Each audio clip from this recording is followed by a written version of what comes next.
Bienvenidos a nuestro segundo capítulo de Entre Líneas. Hoy tenemos una invitada muy especial, nada más y nada menos que la doctora Rosalía Arteaga Serrano, primera presidenta y vicepresidenta constitucional de la República del Ecuador. Y a continuación daré lectura a un extracto de la hoja de vida de la doctora Rosalía Arteaga Serrano, ecuatoriana, primera mujer presidenta y vicepresidenta constitucional de la República del Ecuador. Fue viceministra de Cultura y ministra de Educación. Actualmente es presidenta ejecutiva de la Fundación FIDAL, miembro de la Academia Mundial de las Artes y Ciencias. Se desempeña como miembro del Consejo Directivo de la Biblioteca de Alejandría en Egipto. Es miembro de honor de la Real Academia de Doctores de Europa y Alta Comisionado de Panasonic Manaus, Brasil. Es también asesor en educación de la Asociación Comercial China Latinoamericana en California, miembro del Consejo de Regencia de la Universidad de Otavalo y de la Universidad SEC del Ecuador, presidenta del Consejo Social, asesor de la Fundación Cofuturo, miembro del Comité Asesor Externo del Instituto de Estudios Avanzados de las Américas de la Universidad de Miami, miembro del Atlantis Group y miembro del patronato de World Sustainable Development Forum. La Universidad de Maputo le otorgó un diploma de honor. Es profesora honoraria de la Universidad de Fujian, China.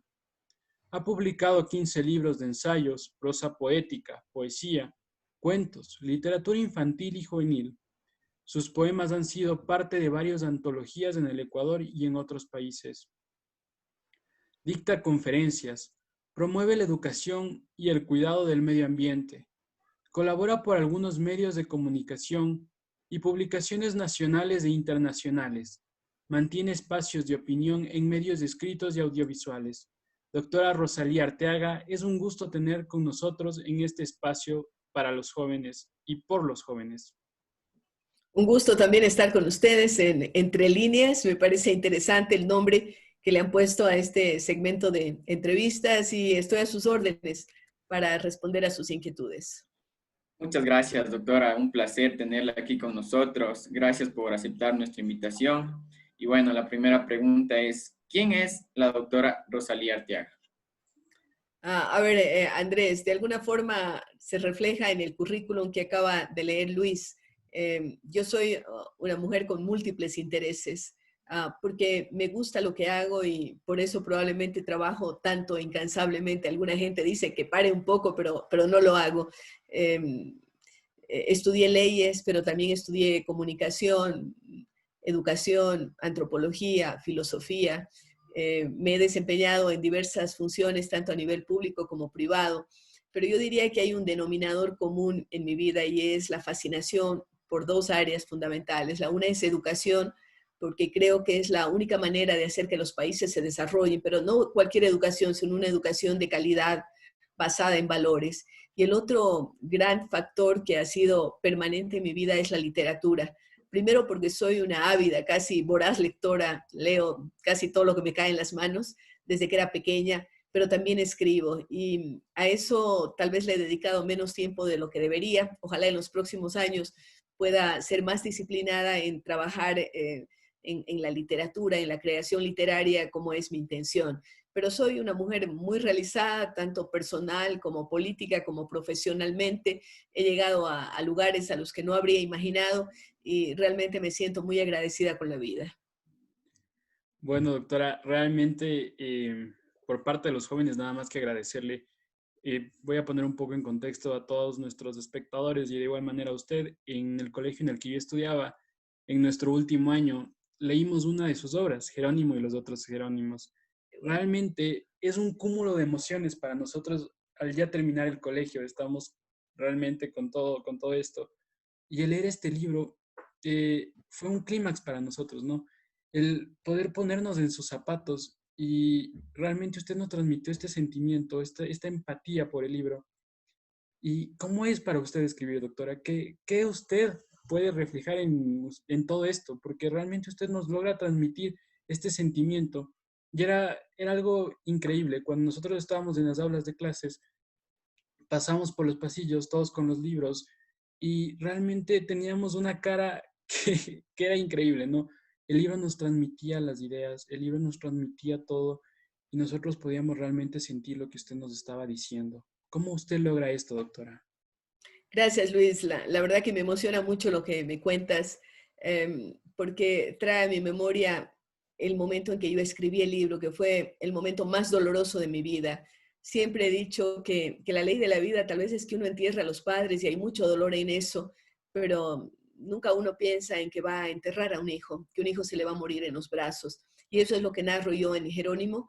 Es un libro que escribí llorando a la semana que mi hijo falleció. Él era muy chiquito, tenía apenas 10 meses, y la única forma que yo sentía de sacar todo ese dolor, una especie de catarsis, era escribiendo, ¿no? Y entonces decidí escribir y contar primero el impacto que fue el saber que tenía un hijo con síndrome de Down. Yo había tenido ya otro hijo que tenía en esa época 2 años, después tengo 2 hijos más, y nunca había pensado siquiera que mi hijo iba a ser diferente, pero indudablemente a uno le marca esa diferencia y me hizo ser mucho más sensible hacia todos los aspectos que tienen que ver con la vida humana. Entonces, escribí el libro fue guardado por un tiempo, se lo di a leer a mis familiares, todo el mundo lloraba, era una sensación muy dolorosa, pero al mismo tiempo un canto de esperanza. Un día mi papá, que era el médico, tú has leído y sabes, porque él escribe el prólogo del libro, él era el médico de Jerónimo, porque era un médico pediatra muy prestigiado en la ciudad de Cuenca, me dice, mira, le he prestado el manuscrito. En esa época, bueno, yo escribía a mano, Jerónimo, ni pensar, no había computadoras, lo escribí a mano, después lo pasé a máquina de escribir, en esa época en que cuando uno cometía un error, pues no podía casi enmendarlo, tenía que agarrar el papel y botarlo y volver a escribir y poner el papel carbón, bueno, estas cosas que ya parecen antediluvianas, pero que eran el día a día. Entonces me dice, le he prestado, porque yo le di a mi papá pues una copia, le he prestado a un dueño, a un director de un laboratorio médico y él quiere publicar. ¿Tú aceptarías? Le dije, claro, porque yo escribí pensando en papás, mamás y familias de hijos especiales. Entonces el libro llegó a manos de muchos papás y mamás que tenían hijos especiales. No se vendía ese libro, se regalaba. No sé si ustedes han visto a los visitadores médicos con un maletincito que llevan a regalar a los médicos las muestras, ¿no? Y bueno, asimismo llevaban a regalar el libro. En eso, pues ya vino Editorial El Conejo, que quiso publicarlo, pues ha tenido, el libro digo que ha caminado solito, yo no he buscado publicarlo, siempre fue algo que me pedían o que me dijeron, bueno, queremos que se traduzca al chino o al inglés o a las otras lenguas. Lo que nunca me imaginé, Luis, es que lo iban a leer jóvenes. Yo pensaba que esto lo iban a leer papás y mamás, y a mí me sorprende la receptividad que ha tenido y la sensibilidad que despierta en jóvenes, chicos y chicas de todo el país, porque ahora se lo lee muchísimo en los colegios. No solamente lo recomiendan los profesores de literatura, sino también los de filosofía. Me sorprendí en un colegio en Cuenca que fui a visitarles porque me llevan, excepto este año que no he salido de recorridos todos los años, yo visito los colegios y hablo con los chicos, a veces leemos una parte del libro, a veces les leo algunos poemas de otros libros, pero es una sensación de cercanía que a mí me maravilla siempre. Así es que gracias por mencionarlo. Yo siempre quise ser escritora desde que era pequeña, nunca estuvo en mi meta ser política, eso no estaba en mi vida porque yo estaba criándome en una familia, mi papá médico, mi mamá que se casó muy jovencita a los 15 años, ama de casa, no terminó el colegio mi mamá, mi abuela no terminó ni la escuela, nunca estuvo en mi meta ser política. Y sin embargo, cuando pienso en lo que la vida me ha ido dando, digo, bueno, me ha tocado dolores muy grandes, pero también enormes satisfacciones. Y hablar con los jóvenes para mí es una de las cosas que más llena mi alma. Muchas gracias, Luis, por esa pregunta. Bueno, muchas gracias, doctora. Y entonces, ¿cuál fue el principal motivo para el cual usted decide inmiscuirse en el mundo de la política? Porque decide inmiscuirse a muy temprana edad en su ciudad natal, Cuenca. Fue concejala muy joven. ¿Cuál fue el principal motivo por el cual usted decide introducirse en la política ecuatoriana? A ver, yo soy una persona súper inquieta. Debo decir que en la escuela y en el colegio frecuentemente era la presidenta del grado, ¿no? Luego en la universidad, pues me candidaticé para el Consejo Ejecutivo de la FUEB y gané, para mi sorpresa, pero eran cosas tangenciales. Luego me casé con el alcalde de la ciudad, ¿no? Yo estaba estudiando en la universidad cuando me casé y claro, de lleno yo de ser una chica que estaba dedicada, ya escribía en el periódico, leía mucho, pues era editorialista del diario El Mercurio de Cuenca, estaba estudiando Derecho, era profesora, pero no me veía así políticamente muy activa. Pero claro, cuando me caso, de lleno empiezo a sentir las necesidades de la ciudad, ¿no? Esto fue marcante y por supuesto conocí a Roldós, con quien hicimos una buena amistad, inclusive con su esposa, Marta Bucarán. Yo no había votado por ellos, no tenía ninguna relación. Sin embargo, yo ya había votado en esa época por Sixto Durán Ballén, que era candidato, ¿no? Y que me gustaba mucho. Entonces, bueno, me caso, siento esto, pero yo veía un poco de lejos porque sabía que mi marido estaba en la política sin ser un político así tradicional, porque después de eso dejó, ya no se metió más en política, pero en eso yo sentía que servir a la ciudad era un servicio cívico. En esa época los concejales no teníamos sueldo, no teníamos carro, no teníamos oficina, no teníamos asistentes ni secretarios, ni siquiera una oficina para todos los concejales. No había nada. Uno iba simplemente a las sesiones y daba su servicio cívico. Y yo dije, esto me gusta. Entonces me propusieron y acepté, Andrés, ser concejal. Y me encantó el consejo. Para eso yo ya me había vinculado con Sixto Durán Ballén, porque yo veía a él una imagen de un hombre honesto que quería hacer bien el país. Yo había votado y de alguna manera había trabajado en su campaña electoral, en la primera. Luego también en la segunda, ¿no? Ya más visiblemente, inclusive él me propuso varias veces ser candidata a alcalde, ser candidata a diputada, y yo no lo quería. Yo decía, no, yo no quiero ser candidata, ¿no? Yo apoyo, pero no quiero ser candidata. Pero cuando en el año 92 Sixto gana las elecciones, él me propone ser subsecretaria o viceministra de Cultura, y yo digo, esto sí me gusta, porque yo soy escritora, me encantan los temas. Y claro, tenía que tomar una decisión que fue una decisión radical para mi familia, movernos a Quito. Nosotros teníamos nuestra casa, nuestra vida establecida en Cuenca. Yo tenía un trabajo estable, era profesora, él trabajaba también, mis hijos estaban estudiando, estaban contentos, toda mi familia vivía en Cuenca. Y de pronto yo le digo, hagamos un plan, pues bueno, voy a aceptar por un añito nomás, vamos un año a Quito. Y vean que todavía me quedo hasta ahora en Quito. Pero esa fue la forma en que me metí. Yo me metí por cultura y por educación en la política, porque esas son grandes pasiones. Doctora, usted habla de algo muy importante que es la cultura y la educación.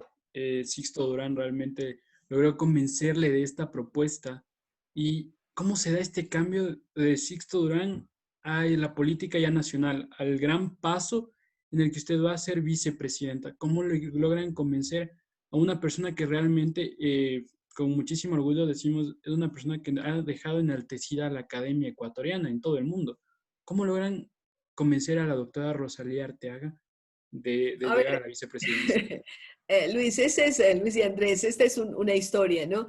Vengo yo con la idea efectivamente de estar un año a buscar escuelas para mis hijos, estaban chicos todavía. El marido mío logra medio estar entre Quito y Cuenca porque era profesor en la universidad, un poco la familia se transforma y a mí me apasionó, me encantó mi trabajo en la Subsecretaría de Cultura. Pude hacer un montón de cosas, desde empezar la reconstrucción del Teatro Sucre, que ahora es un ícono de la cultura aquí en Quito y en el país. Yo empecé esa restauración, conseguí los primeros fondos, trabajé intensamente y la gente empezó a visibilizarme. Cuando yo llegué aquí en Quito, nadie me conocía. Me conocían mucho en Cuenca, ¿no? Pero en Quito, muy pocos, muy pocos. Sin embargo, a poco ya la gente empezó a conocerme. Y cuando el ministro de Educación renuncia, Sixto me llama a su oficina particular, ni siquiera en la presidencia, y me dice, guagua, él me decía guagua, ¿no? Porque me conoció muy jovencita. Y después a mí me llamaban la guagua de Sixto, inclusive en la campaña para vicepresidenta. Entonces, me dice, mira, yo tengo ganas de nombrarte ministra de Educación, pero tengo miedo. Yo le digo, oiga, presidente, ¿y usted por qué tiene miedo? Y me dice, porque eres mujer. Y yo probablemente, yo creo que psicológicamente él manejó este tema. ¿Por qué? Porque indudablemente cuando él me propone y me dice, tengo miedo porque eres mujer, y yo le digo, ¿por qué? a lo mejor estaba allí punzándome para que yo fuera o aceptara, ¿no? Porque mi idea era regresarme después de la Subsecretaría de Cultura. Entonces él me dice, tengo miedo porque no sé si siendo mujer vas a poder lidiar con el sindicato más importante que tiene este país, que era el de la UNE. La UNE tumbaba ministros, a veces hasta presidentes de la República. Entonces a mí me pica mi amor propio y le digo, bueno, si usted se arriesga, yo me arriesgo también. Entonces, cuando el presidente me dice eso, le digo, bueno, si usted se arriesga, yo me arriesgo también, ¿no? Y entonces, sin pensarlo, pero me transformo en la primera mujer ministra de Educación del Ecuador. En esa época había muy pocas ministras mujeres. Yo tengo fotos de esa época en el gabinete en que estoy solita, ¿no? Y claro, alguna gente pensó que no iba a poder. Sin embargo, cuando yo salí del Ministerio de Educación, salí por la puerta ancha, porque yo digo, no solamente es importante saber cómo uno llega, sino cómo uno sale de un cargo. Puede ser público o privado, y esto les digo a veces a los chicos del Centro de Formación para el Futuro, hay saber salir bien, porque entrar es fácil, en un momento determinado alguien le nombra, alguien le propone, pero ¿cómo sale?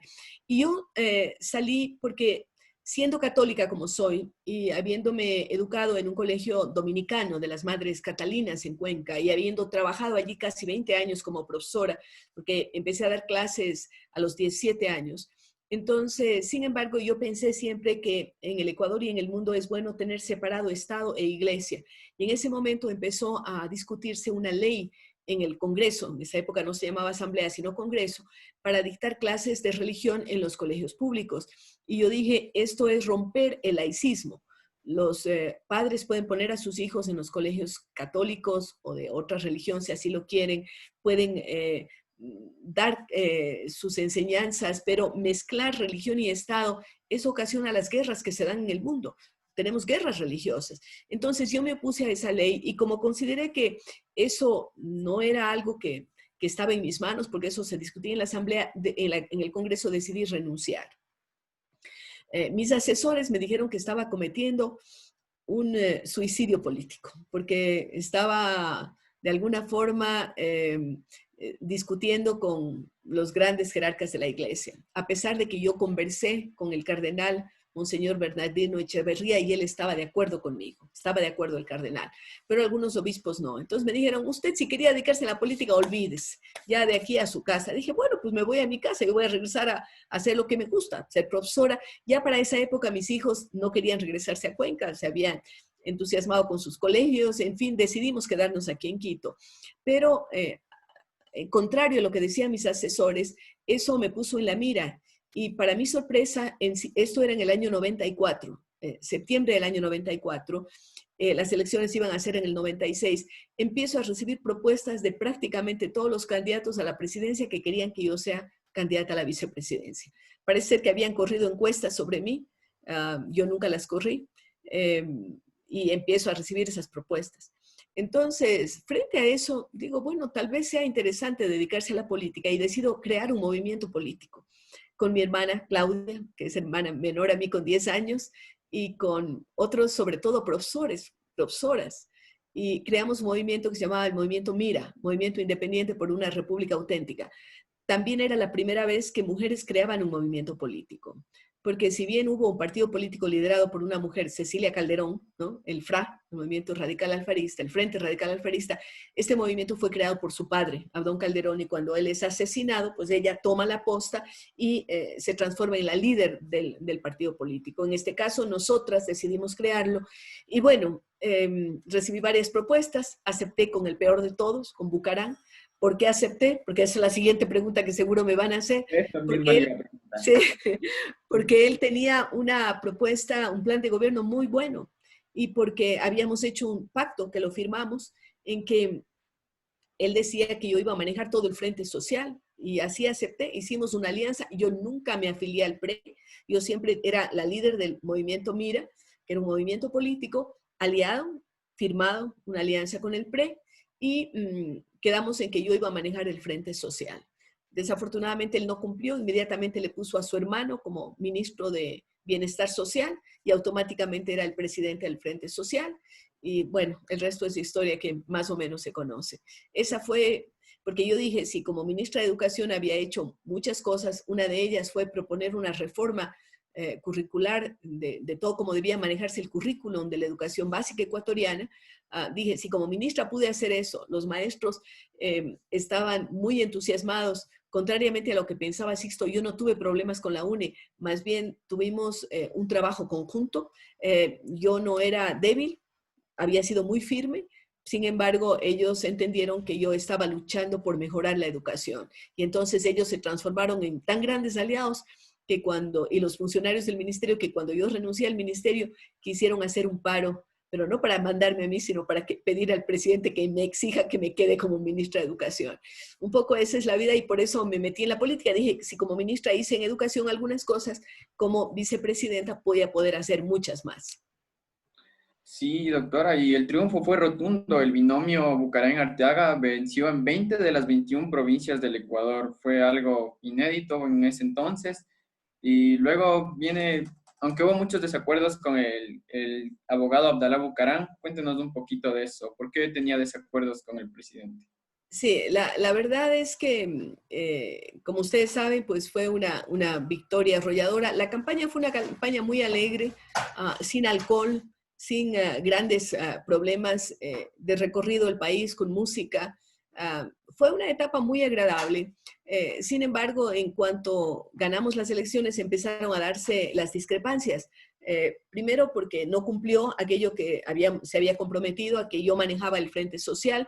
En esa época, sin embargo, el vicepresidente de la República, en este caso la vicepresidenta, teníamos funciones específicas que estaban en la Constitución, por ejemplo, la presidencia del Consejo Nacional de Desarrollo. No es porque el presidente le decía encárguese de eso, no, la Constitución lo mandaba, además de el hecho de asumir o de suceder en caso de ausencia temporal o definitiva, había funciones específicas. Entonces, yo tenía presencia en la Junta Monetaria, en la Corporación Financiera, manejaba el tema de los nuevos aeropuertos. De hecho, compré los terrenos. Cuando era vicepresidenta de la República, se perfeccionó la compra de los terrenos donde está actualmente el aeropuerto de Quito y también donde va a ser en algún momento el aeropuerto de Guayaquil, en Daular.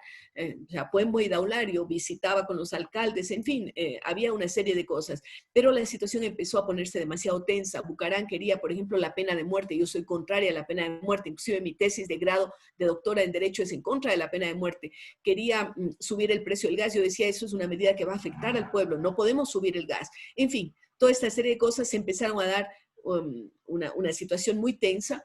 Yo ya no era invitada ni siquiera a las sesiones del gabinete. Luego se produjeron los hechos en febrero del 97, en que a Bucaram le sacan por loco. Yo creo que debieron haberle sacado por corrupto. El juicio político debió ser por corrupción, no por locura, porque la locura tiene que decidirla un médico, no unos asambleístas o unos congresistas. Sin embargo, esto se dio en febrero del 97, cuando él es destituido, nombran al presidente del Congreso Nacional, Fabián Alarcón, como presidente interino, rompiendo la Constitución. Lo increíble es que el propio Congreso rompe la Constitución y que la Corte de Justicia, la Corte Superior, la Corte Suprema, tampoco dice nada porque el señor que estaba de presidente de la Corte, Solórzano, también quería ser presidente, porque en la Constitución se dice, y se dice actualmente, que cuando no puede el presidente, en caso de ausencia del presidente, el vicepresidente o la vicepresidenta. Si no está el vicepresidente o es destituido, el presidente del Congreso. Y si no está el presidente del Congreso, el presidente de la Corte. O sea, ese es el orden sucesor. Y todos se creían sucesores. E ignoraban la presencia de la única que tenía derecho a suceder, que era la vicepresidenta. Allí jugó en mi contra ser mujer. Se hizo clarísimo que esto fue un machismo descarado de Fuerzas Armadas, que tampoco les gustaba que una mujer fuera general en jefe de Fuerzas Armadas, y del Congreso, que tenía además situaciones de carácter económico, como vemos que pasa ahora, ¿no? 60% de los congresistas están en problemas con la justicia. En esa época tampoco había esa limpieza de decir, vamos a respetar la ley, y entonces yo asumo como presidenta, es decir, ejerzo la presidencia por pocos días y sufro un golpe de Estado. También yo digo que yo podía haberme mantenido en el poder y yo escribo un libro. Verán que siempre que me pasa algo escribo libros. Entonces escribí un libro que se llama La Presidenta, el secuestro de una protesta. ¿Por qué? Porque dije, tengo que dejar un testimonio y le puse así, La Presidenta, para que se marque. Hay algunos que critican, pero ventajosamente hace poco salió un escrito de la presidenta de la Real Academia Española de la Lengua aquí en el Ecuador, Susana Cordero, que dice que es perfectamente adecuado hablar de presidenta, o sea que no estamos cometiendo un error gramatical, ni ortográfico, ni conceptual, es real. Entonces, bueno, decido escribir ese libro en que pongo el testimonio. Yo podía, como digo, haber hecho acuerdos por debajo de la mesa, dando dinero, recibiendo dinero o aceptando que se pongan todos los ministros, como se me propuso en un momento, la dejamos allí, pero nosotros ponemos los ministros. Yo no quería aceptar este tipo de situaciones y me alegro de no haberlo hecho, porque yo creo que uno tiene que tener su hoja de vida limpia y de servicio y no claudicar y no hacer concesiones que son absurdas. Yo creo que es muy importante lo que usted dice, doctora. El político realmente está para servir, no para ser servido. Realmente es lo que vemos en este momento, es todo lo contrario y es una pena. Usted en muchas ocasiones cuenta una historia de Fabián Alarcón, que cortaba la silla para que usted se viera un poco más pequeña. Esto realmente es una anécdota de que la sociedad realmente en ese momento era machista. ¿Usted cree que realmente hasta la actualidad se siguen manteniendo estos estereotipos de machismo o alguna forma ha mejorado, cambiado, la educación ha prosperado, ayudado de que el machismo vaya mermando en cierto punto? La verdad es, Luis y Andrés, que hay tantas anécdotas de esa época y algunas que eran dolorosas y otras que eran risibles, como lo que se ha manifestado. Todos conocemos la estatura, yo digo no solamente física, sino moral del señor Alarcón, que es un usurpador y que yo creo que la gente hasta el día de hoy sigue sintiendo que él robó, ¿no?, la presidencia de la República, de un golpe de Estado, valiéndose el hecho de que era presidente del Congreso con un solo voto, porque él y otro más, así llegó a la presidencia, haciendo pacto con Bucarán. Entonces, efectivamente, él quería hacer aparecer que yo era más pequeña de estatura y también prohibía que se me rindan honores como es obligatorio por parte de las Fuerzas Armadas cuando llega un vicepresidente de la República, porque yo en esa época me había decidido mantener en la vicepresidencia por un tiempo más, solamente por la petición de Fuerzas Armadas. Nosotros, recuerden que habíamos tenido una guerra con el Perú en el año 95, este era en el 97, y yo recibía noticias de los destacamentos cuando estábamos en medio de todo ese tumulto de que las tropas peruanas, lideradas por Fujimori, estaban a pocos metros de entrar ya en el Ecuador, por el lado de la provincia del Oro y en la zona amazónica también. Entonces, la situación era bien compleja. Y efectivamente, yo creo que el machismo en esa época fue terrible. Estoy segura porque muchas mujeres me lo han dicho, que no hubo el tiempo suficiente para estructurar algo, para defender a otra mujer. Y también creo que si las redes sociales hubieran existido en esa época, habría sido las cosas diferentes, porque la juventud se habría movilizado por redes sociales. En ese momento era dificilísimo. Luego, el tema del machismo actualmente. Creo que todavía hay rezagos de machismo. Sin embargo, se ha avanzado bastante. La legislación ecuatoriana es una legislación de avanzada. Tenemos la paridad. Tenemos que inclusive desde el año 2025, siempre el binomio tendrá que ser integrado por un hombre y una mujer, según la nueva legislación, pero todavía culturalmente y en educación tenemos mucho que hacer. Todavía el Ecuador sigue siendo uno de los países con más alto índice de maltrato doméstico, es decir, para una mujer muchas veces la casa es el lugar más peligroso. También existe mucho el embarazo adolescente, que tiene mucho que ver con la educación, con la formación, con los valores y con esa cultura machista, ¿no?, que hace de la dominación del hombre sobre la mujer. Entonces, tenemos que seguir trabajando, pero la clave es educación, educación y educación. Esa es la clave para mejorar la condición de vida de las personas y mejorar esa situación de machismo que todavía existe, no solo en el Ecuador, en el mundo entero. Así es, doctora, como usted menciona, la educación creo que es la base de todo para poder lograr grandes cambios. Bueno, luego de estos hechos, decide retirarse de la política. ¿Qué pasa con la doctora Rosalía Arteaga después de estos hechos? A partir del 98, yo no es que he hecho ningún juramento ni nada, pero digo, no, la política no es lo mío, prefiero trabajar desde otro campo y el campo en el que me siento más satisfecha es la educación.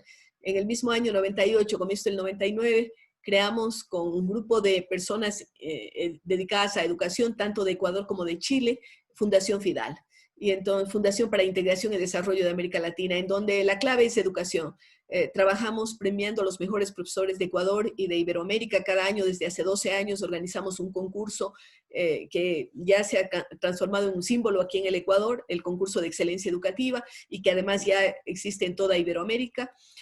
También tenemos una escuela de liderazgo desde hace 6 años para jóvenes entre 18 y 35 años, una escuela gratuita, en donde durante 6 meses los jóvenes se preparan, aplican a becas, ¿no? Cuando no había la pandemia, inclusive nosotros les dábamos alimentación y estadía un fin de semana cada mes, para que puedan venir a Quito y escuchar las charlas y tener convivencias muy basados en valores. Tenemos programas de migrantes, etcétera. Entonces, esa ha sido una parte de mi vida. Luego también me he dedicado a la literatura, tengo 15 libros publicados. En estos últimos años me he dedicado más a la poesía. Antes, como en el caso de Jerónimo, era prosa poética o ensayo, como en el caso de la presidenta, pero ahora más literatura infantil. ¿Será que tengo nietos? Tengo 7 nietos, entonces, claro, escribo también para ellos y pensando en ellos, El secreto de la princesa Martina y el chip de los idiomas, El duende de Itabaca, en fin, una serie de cuentos también para adolescentes y también me he dedicado mucho al tema internacional, dicto conferencias en el mundo entero, trabajo apoyando la Biblioteca de Alejandría, soy miembro del directorio allá en Egipto. Este año no pude viajar, pero normalmente viajo todos los años.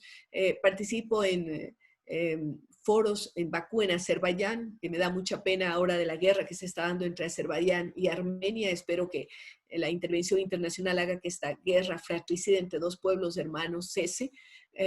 Luego también trabajo con varias universidades. Aquí soy miembro de los consejos de regencia de la Universidad de Otavalo, de la Universidad SEC del Ecuador, asesoro la Universidad de Miami, asesoro la Camilo José Cela, trabajo en la UNIR con el tema de una fundación Cofuturo.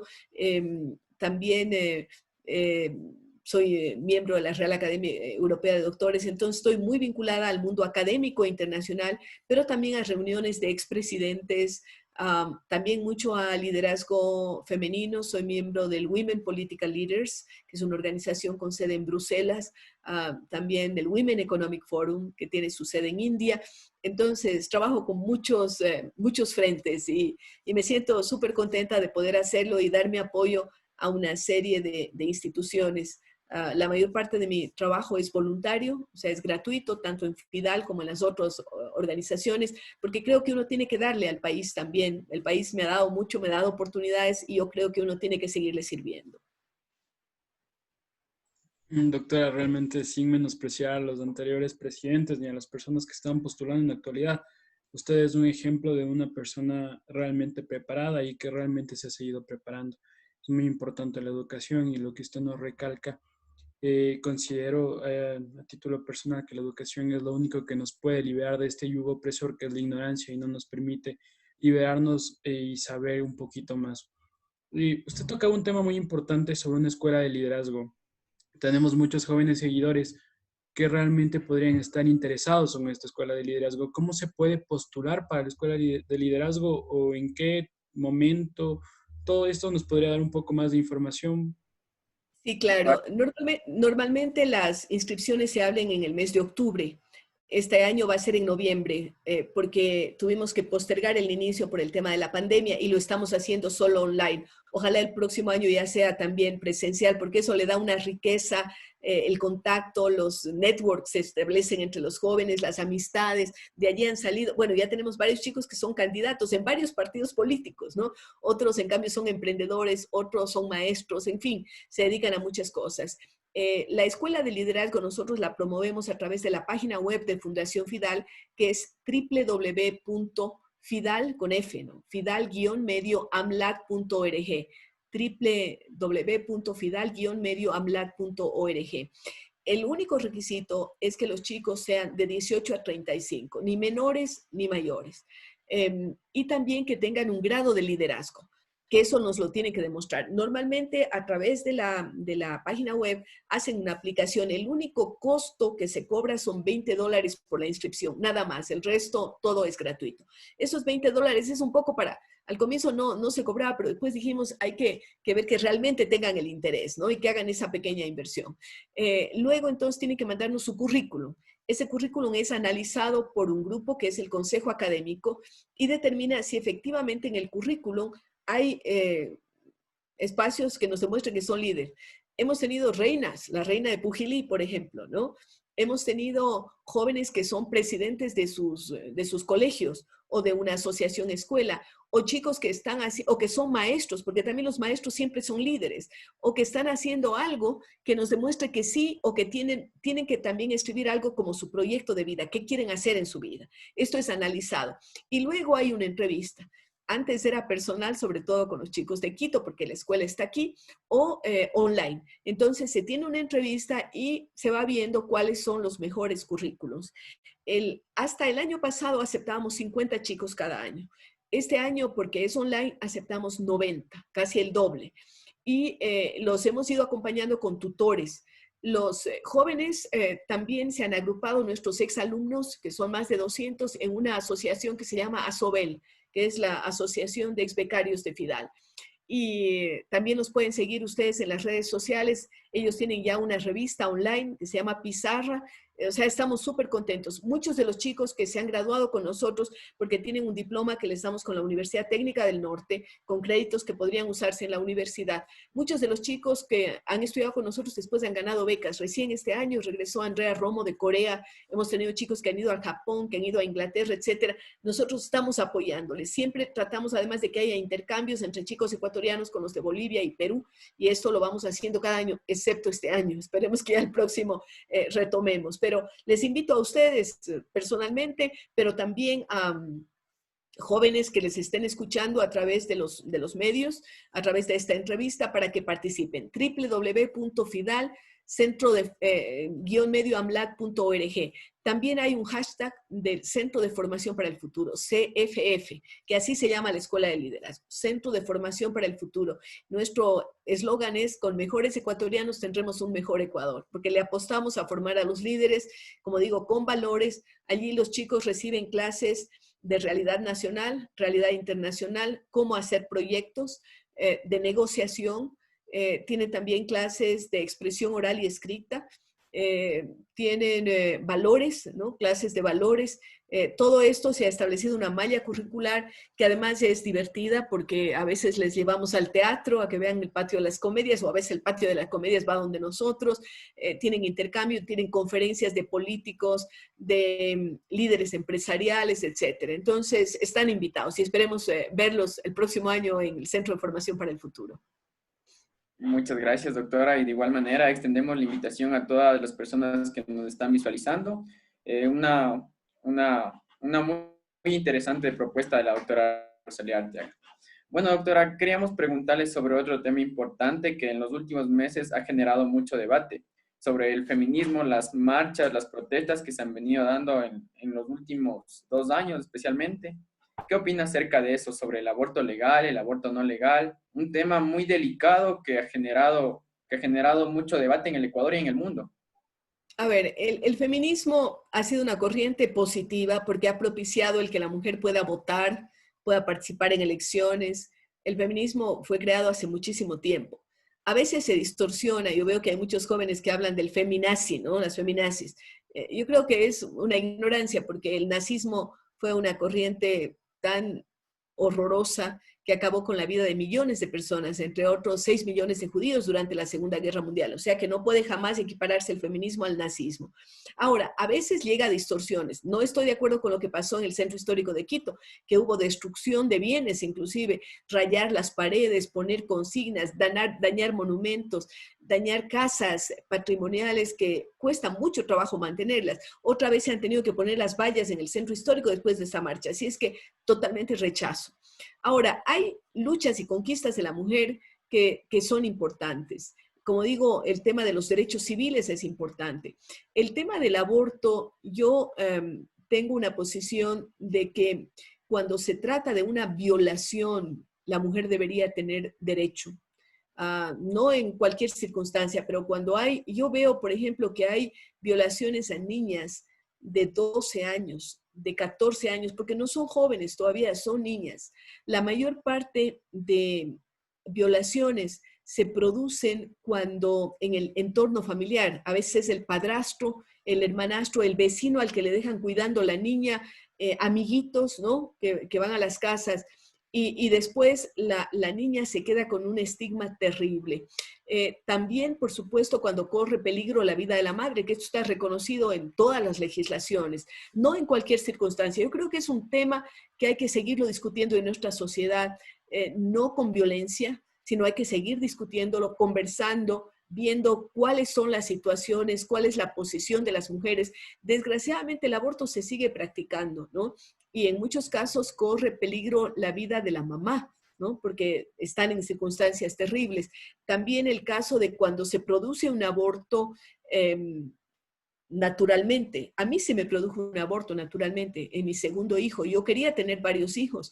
Y nace mi hijo Pedro Francisco, me quedo embarazada enseguida, a los pocos meses de que había dado luz, y un día empiezo a sentir dolores muy fuertes. Tuve que ir donde el médico, efectivamente se había producido naturalmente. Enseguida me quedé encinta otra vez, nació Jerónimo. Después nació mi hija Manuela y después mi hijo Daniel. Es decir, sin embargo, se produjo, ¿no? Entonces, yo por eso cuando siento esto, y yo no creo que las mujeres anden por ahí queriendo abortar, yo creo que un aborto es una cosa dolorosísima, ¿no? Dolorosísima. Hay que ponerse en los zapatos, así como decían, ponerse en los zapatos políticos de las personas. Hay que ponerse en los zapatos de las mujeres también para ver qué pasa con las mujeres, cómo ha sido su entorno, ¿no? No en todos los casos, por supuesto, no. Y no creo que las mujeres quieran andar por ahí haciéndose, porque finalmente es un atentado contra su cuerpo, ¿no? Su cuerpo sufre también. Entonces, es un tema en el que yo todavía no tengo toda la claridad. Me gustaría seguir escuchando más, seguir conversando sobre estas situaciones y, por supuesto, ir viendo cuáles son los argumentos en pro y en contra, pero jamás estoy de acuerdo con la violencia y rechazo todas estas situaciones en donde se agrede a las personas y se agrede los bienes patrimoniales de una ciudad como Quito.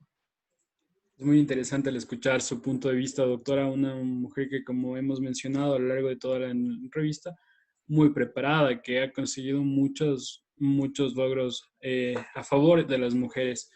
Pero, ¿qué pasaría si después de todos estos años recibe la doctora Rosalía Arteaga una propuesta para regresar a la política? Tenemos entendido que existen muchas personas que han estado insistiendo. ¿La doctora Rosalía Arteaga aceptaría o realmente se quedaría en la educación? ¿Para su ciudad o para Asamblea Nacional? ¿Aceptaría alguna propuesta, doctora?